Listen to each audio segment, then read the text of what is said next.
yurarkanmiz, katta bo'lishimizdan qat'iy nazar muvaffaqiyatga erishishni xohlaymiz va undagi o'sha 6 ta yo'nalishda 99%ni bersa kerak deb o'ylayman. Balkida o'zligi uchun talabalarimiz o'zligi uchun yozib olishsa, balkida foydali bo'lar.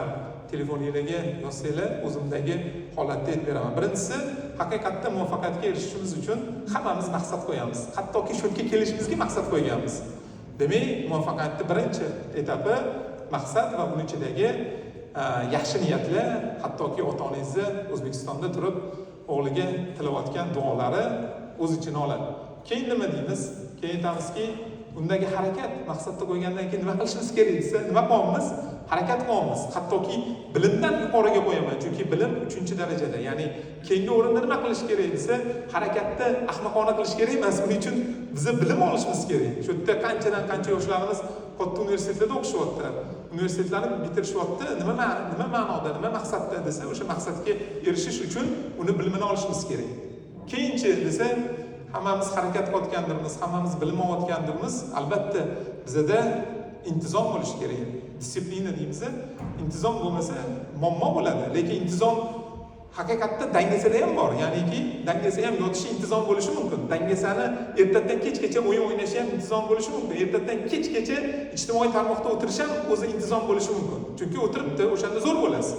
Qaysi narsaga intizomni ko'proq qaratsangiz, dangasalikda zo'r bo'lasiz yoki o'yinda zo'r bo'lasiz yoki o'sha intizomni nimaga qaratsangiz o'shanda zo'r bo'lasiz. Lekin to'rtinchisi keladi. Xo'p, intizomni ham yaratdik deylik. Undan keyin haqiqatda consistency deydi, muntazamlik.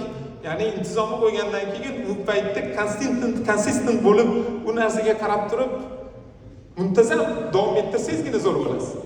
Boshqacha iloji yo'q.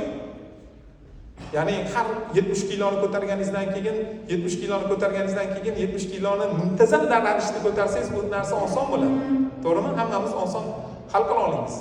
Keyinchi desa, mana shu hozir bilmadim, bir kistadan oshiq bola o'tirgan bo'lsa, bu kelishinglarning o'zi qiymatli, sababi o'tdagi qiymat network deyiladi.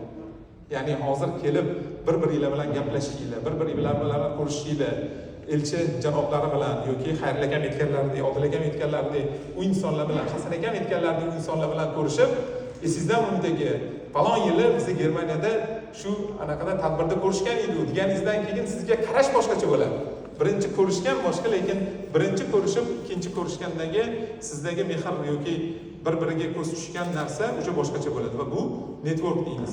Ya'ni shu 6 ta narsani biz amalga oshirsak, qat'iy bo'lishimizdan qat'iy nazar muvaffaqiyatga erishish ehtimoli 99% gacha chiqishga ishonaman. Chunki men ham chet elda o'qidim. Bizning bu kafe klubimiz bor. O'shani 80% hammasi chet elda o'qigandagi, chet elda o'qilgan narsani ko'rib, Lazzakam aytganlaridek, sabtagi holatlarni ko'rib, O'zbekistonga imkoniyatlarni yaratish bu boshqa narsa. Aytamiz hammamiz to'g'ri daraxtga misol qildik. Biz daraxt emasmiz, insonmiz, lekin har qanaqa holatda ham biz o'zimizni olgan narsalarimizni, bilimlarimizni bu yerda, masalan, chet elda kirayli eng zo'r kompaniyalarga, Lazzakam aytganlaridek, eng zo'r darajalarga kirib chiqayli. Va qolgan yoshlarni ham tortayli. Qolgan yoshlar, qarindoshingizdan boshlang, ukangizdan boshlang, kim bo'lishini qat'iy nazar.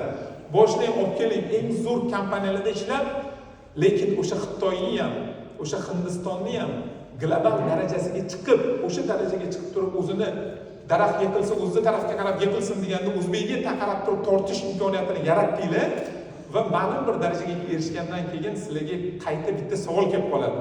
Qaysi savol desa, vatandoshlarni maqsadini aytmoqchiman. O'sha narsa kelgandan keyin aytoqda meni o'zimni kindak qonim oqqan qon meni asosiy yurtimmi? Men shu darajada ilm oldim, shu darajada katta firmalarda ishladim, shu darajada boshqa yoshlarga imkoniyat yaratdim. Lekin men chiqqan shahar, davlat qayerda edi? O'sha davlatga borib olgan bilimlarimni hammasini beraman degan strategiya yoqishlaringizni xohlardim. Ya'ni moliyaviy mustaqillikka erishinglar, hamma narsani qilinglar-yu, lekin ichinglardagi fikr, men bir kun kelib hamma bilimlarimni borib, xuddi shunaqa o'zbekka o'zingizga kelgandagi strategiya qilinganda ko'proq yoshlarga beraman.